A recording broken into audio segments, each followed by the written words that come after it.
Question from Smart Work. So, I know we're all stressed about other things, but we're going to deal with this first. So, if we're going to look at this system, it is a question from Smart Work, and it is a challenging question. This tends to trip students up a lot. So what we want to do is leverage the content we already know. Right, that's going to be probably the most important thing that I want you to focus on, and we'll talk through that. I'll actually record that conversation before we deal with the quizzes in a second. Okay, I want you to leverage what you already know for the rest of the content. Okay? And there are places that it's going to get wild, and in those cases, you can choose to ignore those. So if we start with this, the question goes through and says that a student expected this to happen. Okay? And then it follows up to say they didn't get that. So what we're going to do is we're going to erase that for the moment because that's not what we got. Okay? And so where we're going to start is this is what we've got. What do you see is the most reactive thing?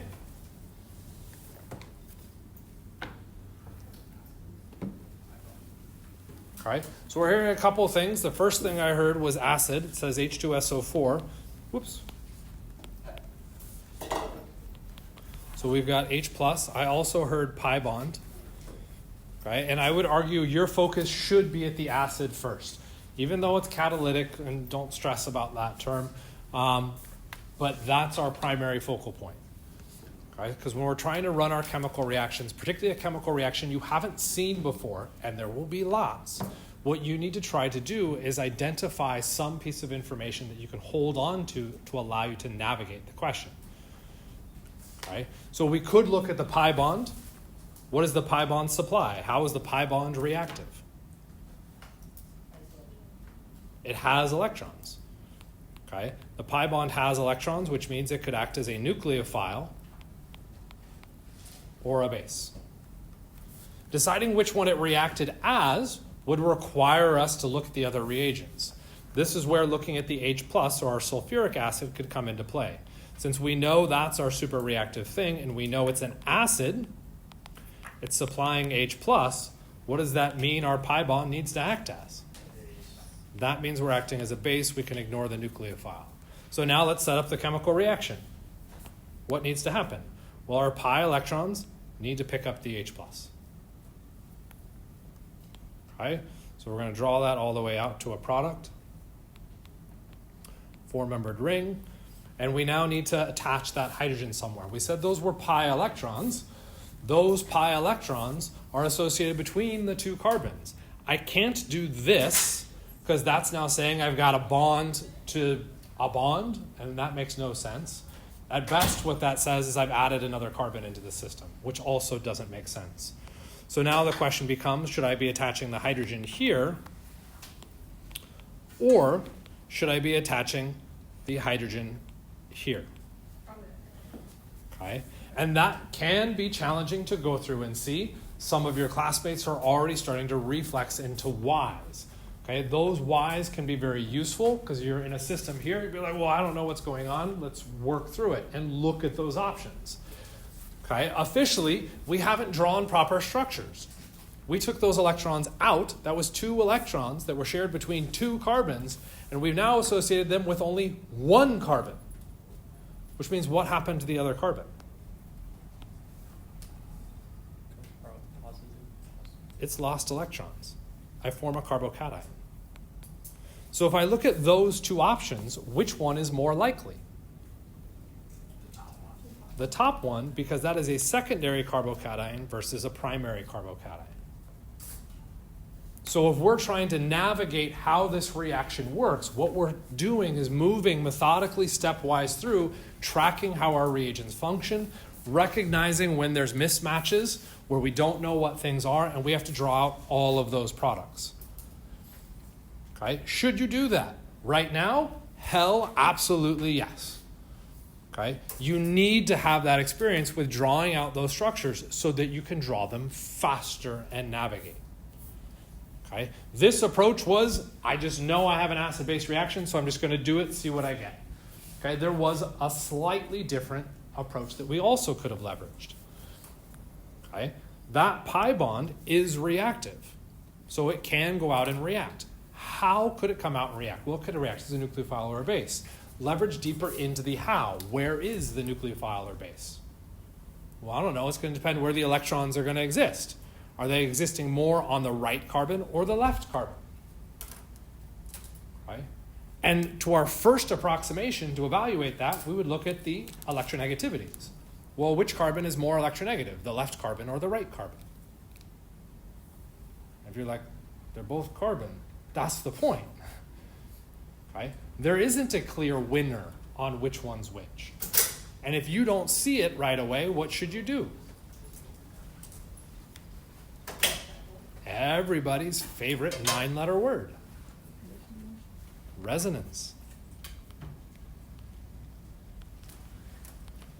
I could put the electrons into the middle carbon, or I could put the electrons to the outer carbon. Which of those two resonance contributors is better?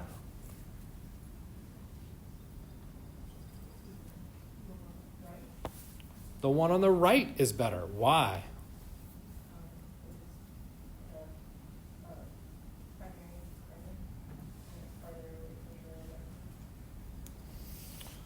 I have a primary carbon in both those structures.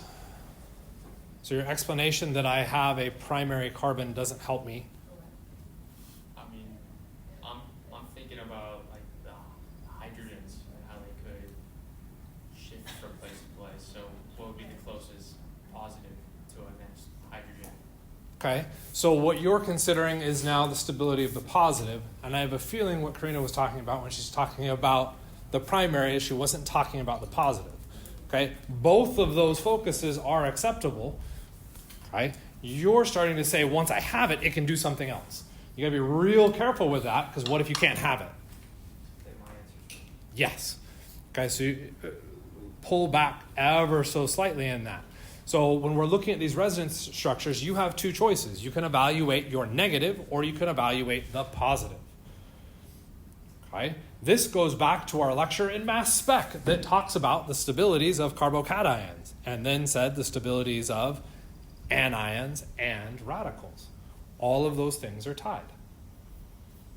Right? And if we go through and look at the anion, we'll start with that first. So the negative charge, which is where Karina was going, the negative charge is reactive because it has too many electrons. Right? So what would make it more stable? Less electrons around it. Okay? So which of my blue structures, my resonance structures, has less electrons around the negative charge? The right one. That primary anion is more stable because I have less electron density around it. Okay? So we're saying the right structure is the better resonance structure. But Andrew came in and said we should look at the positive charge. Okay, let's look at the positive charge. Now evaluate the positive charge in both of those structures. Which one's more stable? The one on the right. Why? What makes it unstable? It's missing electrons. What would make it more stable? Being closer to more electrons. Since it's secondary, it's closer to more electrons than it is in the first structure where it's primary, which suggests when I'm looking at the reactivity of that pi bond, that's my active structure. I'm looking at my first worst resonance structure, also known as my useful resonance structure, to predict the chemistry. By identifying that resonance, where should I put the H+? Should I put the positive hydrogen on the positive carbon or on the negative carbon? Negative carbon, because opposite charges align. And if I do that, what's my answer? The top one. So depending on where you see your strengths, is your strength then, I'm just going to run the chemical reaction and evaluate all my possible results? Or am I going to evaluate resonance beforehand? Okay. Theoretically, resonance should start to become something that's ingrained that you shouldn't have to draw. You should be able to predict your way through it without needing to draw everything I've done. Are you there yet? No? Then you got to decide. Where do you want to draw? Do you want to draw products or do you want to draw starting material resonance? Okay, that's your decision. You have to make that decision. Either way you stack it, what happens? We get to the same answer. That becomes the structure we need to be looking at, and we can erase everything else. Should this be the final answer to the question? Why not? Why is it unstable? We have a positive charge. Cool, so we'd have to neutralize that positive charge. What do we need to neutralize that positive charge? Either look for a hydrogen rearrangement or find. Generically, what do I need to stabilize that positive charge? I need electrons, which could be negative. Okay, so I could look out into the system, which is typically what most students will do. They go, oh, there's water. So what could happen? Water can come in. Ta-da! It goes through 2 chemical reactions. I'm not going to show them all, and we would get that structure. That structure is exactly what the inexperienced student predicted would happen and we're told is wrong, which means it's not that. Okay? So when we talked through stuff within the last unit, right, there were certain key words that trains of thought that you needed to have that I kept trying to push you into. Okay? So when I say SN1, you say carbocation. And when I say carbocation, you say resonance or rearrangement. There's no resonance here, but do I have the potential for rearrangement? I do. Because I have the potential for rearrangement, before I start doing anything outside the structure, I'm going to try to fix the problem internally first. Okay? So we'll take Andrew's words away. He's like, oh, I've got a rearrangement. I could take that hydrogen and I could rearrange it. Okay? What does that result in? More stable tertiary carbocation. I get a tertiary carbocation. Is that more stable? Yeah. So we'd say, oh, that's a great option. We should do that. Okay? Can I do any other rearrangements to stabilize that tertiary carbocation?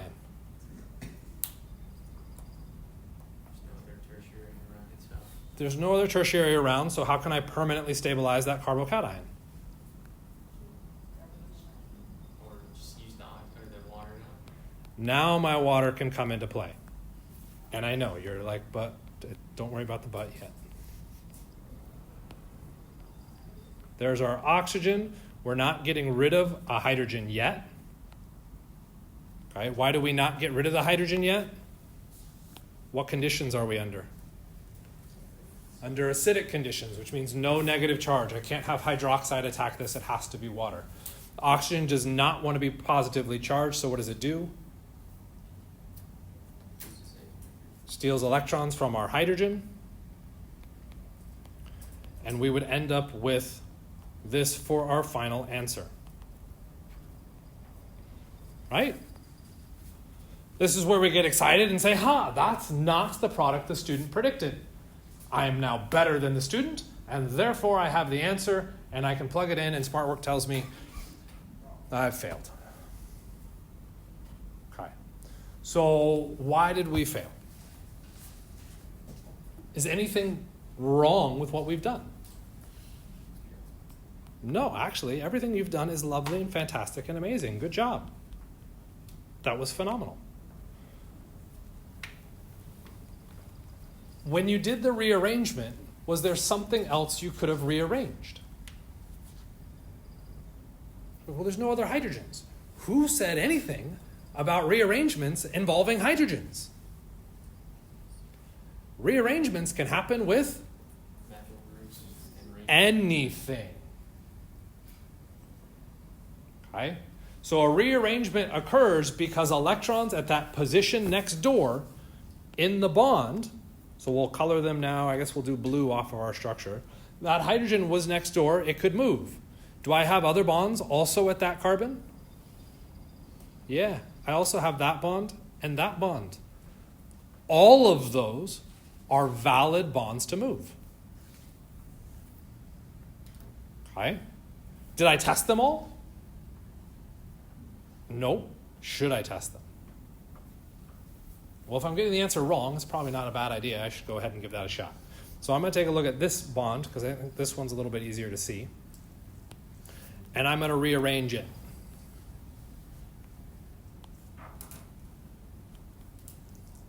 Take a hot second. What does it look like? I didn't touch any of those bonds, right? I didn't touch that bond, and I didn't touch that bond.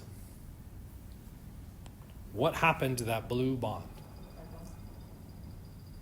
It's not a pi bond. It's a rearrangement. I took those electrons. Do I have a pointy thing? I don't have a pointy thing. I guess I'll use my hand.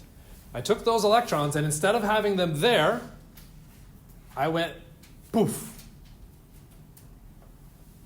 That's it. Right here to right here. And you're like, but you can't do that. You literally did that with a hydrogen. Exact same thing.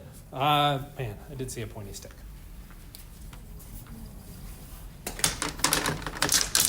Come here, pointy stick. Okay?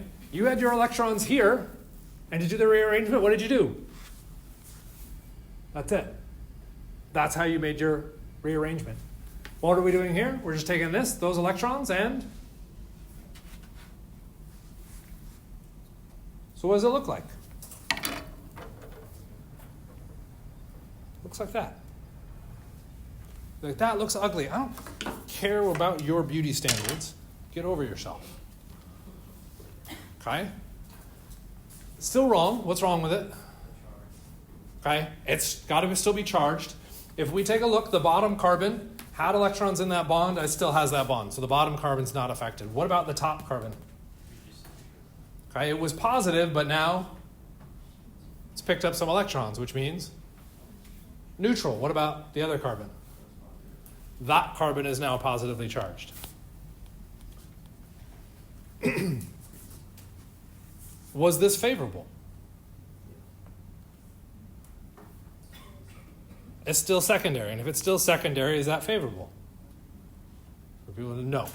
No, it's not favorable. Okay. This might come back to our beauty standards. Let's re-envision this molecule. How many dots have I drawn? 5.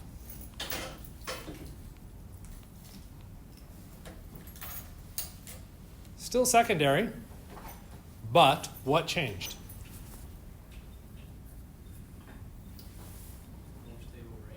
I have a 5-membered ring instead of a 4-membered ring. Are 5-membered rings more stable than 4-membered rings? Yeah, you remember Unit 1 where we talked about rings? Ta-da, here it comes back. Okay. So while it is still secondary, it is still more stable than where it was. Okay. I'm going from a secondary 4-membered to a secondary 5-membered. That's a favorable inner rearrangement. So now what could happen? Okay. You're looking at a secondary, you don't like that secondary, and so you're like, but there's another hydrogen at that tertiary position, couldn't I rearrange?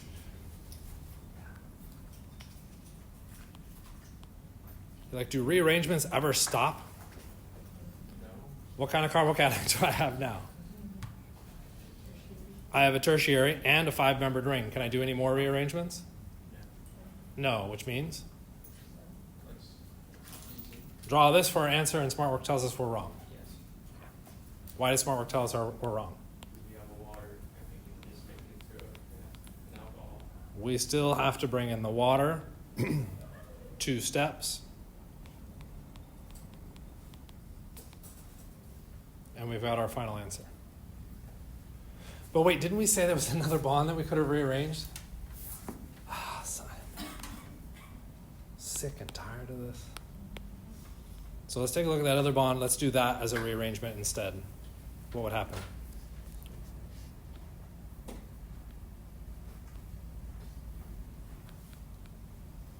That looks pretty ugly. That looks kind of pretty ugly like that did. Whoops. Like that one did. Because they're the same thing. It doesn't matter which one of those methyls we rearrange, we're going to get the exact same result. Okay? So what does that mean? There's our final answer. Okay. If we think back to the last unit, one of the things that tripped people up within the last unit was dealing with ring closing. Okay, it goes, oh, you can't ring close. Ring closing is just like a normal substitution. It's just your R groups are connected to each other. Okay? So what's happening is you're losing focus in the R groups and not paying attention to where the chemistry is located. So you have to track the chemistry. Track the chemistry. What was the most reactive thing? What can it act as? What do I need to do to neutralize that? What's the next thing? What's the next thing?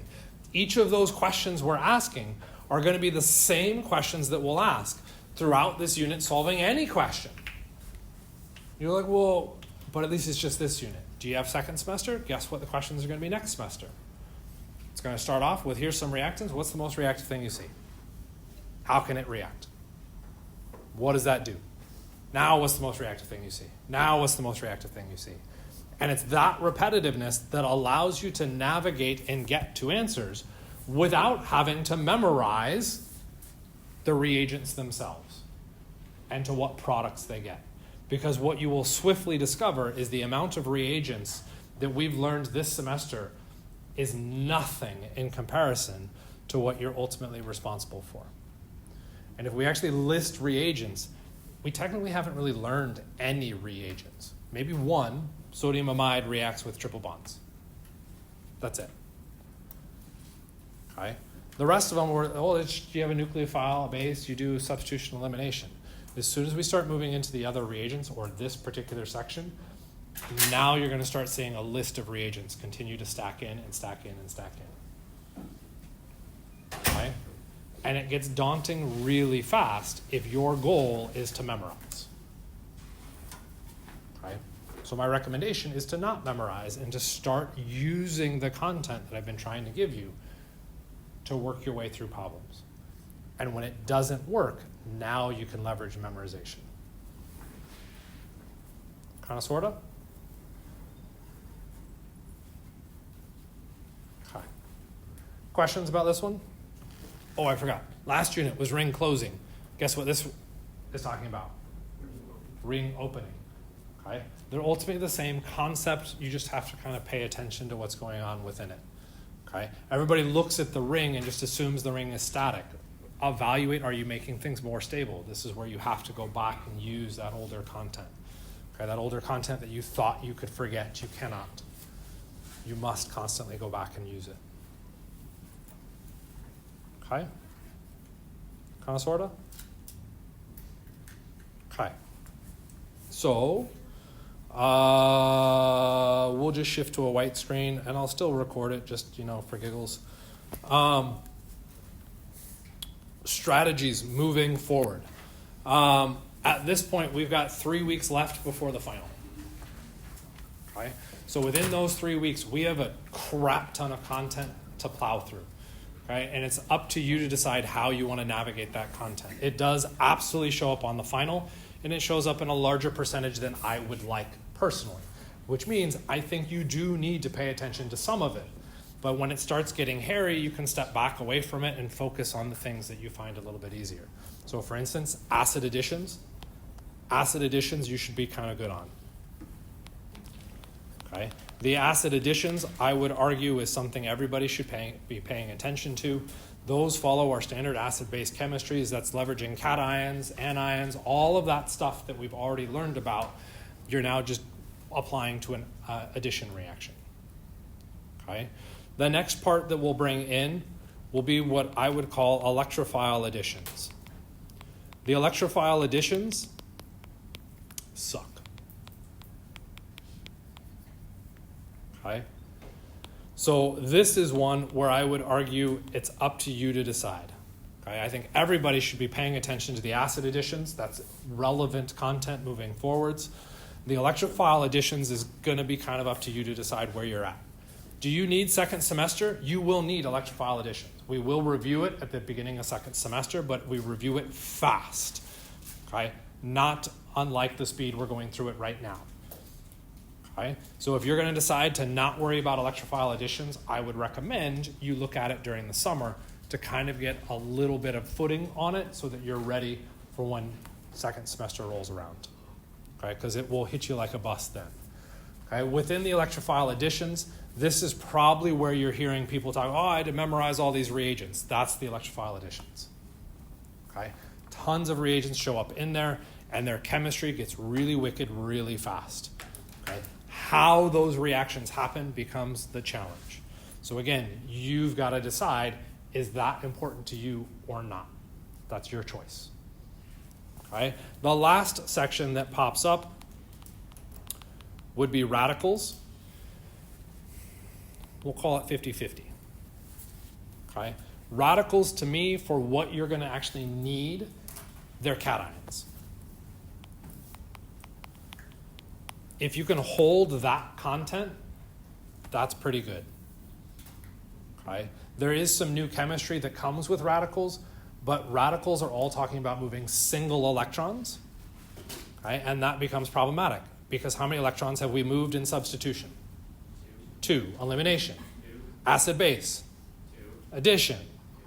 Every other mechanism involves the motion of multiple electrons. Radicals are the ones that involve half or one electron, half a bond. This means the number of arrows explode because you have to explain where every single electron goes. So to move a bond, you have to use 2 arrows. Okay? So it gets a lot more challenging to manipulate. Again, I would argue you should at least watch the video and pull the kind of salient highlights out of it. Okay? So there's some common functional type things to memorize. What's initiation, what's propagation, what's termination, and then the common reagents associated with it. Okay? Common reagents, there's like 4. Okay? If you have that content memorized, you really have radicals, okay? Which is, full disclosure, a disservice to radicals, but they deserved it. Okay? So, all the other stuff. When it comes to the final exam covers everything covered through the entire semester. Okay? This last unit covers 15% of the exam. So you're looking at about 14 to 15 questions. That's not a tiny section of content. Okay, so that's why you have to decide how you want to navigate it. Acid additions, I think, follow patterns. Electrophile additions, quite frankly, you're going to get wrong. Okay? There are a few people that I think are in a bucket where it'll be fine to go ahead and look at the electrophile additions and try to navigate and manage it. Going through and running those problems and practicing it is still going to be powerful and useful. It's just diminishing returns because those get significantly harder to navigate. And then you get the radicals. You have homeworks in all 3 categories. Okay, so you are still responsible for the homework. What's going to happen is now what are you going to do after the homework? Okay, are you going to spend your time reviewing backwards or are you going to spend your time reviewing forwards, looking at this new content? That decision is a very personal decision that I have no problem sitting down and talking with you about to give you my opinion behind it. Okay? Most of that information comes from the statistics I can pull off of where you're currently at in the class, what I would expect you to get on the final, what you need to advance, and all of that kind of fun stuff. All of that is about to be published shortly. Okay? Kind of makes sense? To get that practice, you can absolutely come to office hours and ask for your practice, or not your practice exams, the old exams, and go through those question by question. Again, the focus is not on the question, it's on the content. Make sure you understand what the content is asking about. That's where you need to focus. The other option is finding more practice. This exam is not written by me. It's written by a collection of probably 10 faculty over the span of 10 or more years. Okay, where they have carefully designed and reevaluated and tested these questions in controlled environments. Okay, whereas me, I just make shit up, right? That's how it works. So these questions are good, but they do target very particular content areas that you're weak in. I've designed the tests that you've gone through to also target those areas. Okay, so you have exposure to it. Okay, but it's not written by me. If you want a better example of what's written by these faculty, that's where you should get the ACS study guide, which was one of the required purchases at the beginning of the semester. Did you buy it? Yeah, you're set. Did you not buy it? Now you get a decision. Do you want to buy it? You better buy it now, because it's probably a week turnaround at least before it shows up. Okay? Or you can go to the bookstore and pay for it at a premium. Okay? Or you can find old versions. The tutoring center has 3 or 4 of the old version floating around, maybe one of the new versions from students that were just done with them. Okay? If you use the old version, you need a little bit of coding information from me to know what questions to answer. If you buy the new version actually says this is first term. So first term is first semester. So you would just answer the questions found within that. Okay? That'll give you 100, 150 questions worth of practice. Okay? How many of those questions should you do? I would argue all of them. How should you go through and do that? That's a lot of questions to try and tackle. Okay? You need to find your weaknesses, because your weaknesses will get exploited, period. Okay? My recommendation is for each chapter, you go through and you answer 5 questions. See how you did on those 5 questions. Time yourself, 10 minutes. That's all you get. Okay? Officially, I think it's more like 7.5 minutes. Okay? But we'll call it 10 minutes for 5 questions. See how you do. Do you get all 5 questions right? Skip that chapter. You're done with it. Okay? Are you getting 4 questions right? Probably worth a little bit of a review just to polish it up to ensure that you don't get any of those questions wrong when it comes to the actual test. You're getting 3 questions wrong or 3 questions right. You probably need to review it. 1 question right, I would actually put that in the I'm going to ignore it and hope it doesn't haunt me later. Okay? 2 questions right, that's probably going to be in a review cycle. Okay, so 2, 3, 4 questions, start your review. Once you start building up your skill within those units, you can progressively go back to the weaker and weaker units. Kind of make sense? Okay. So, how did the exam go? What do you guys think? We'll just go ahead and stop.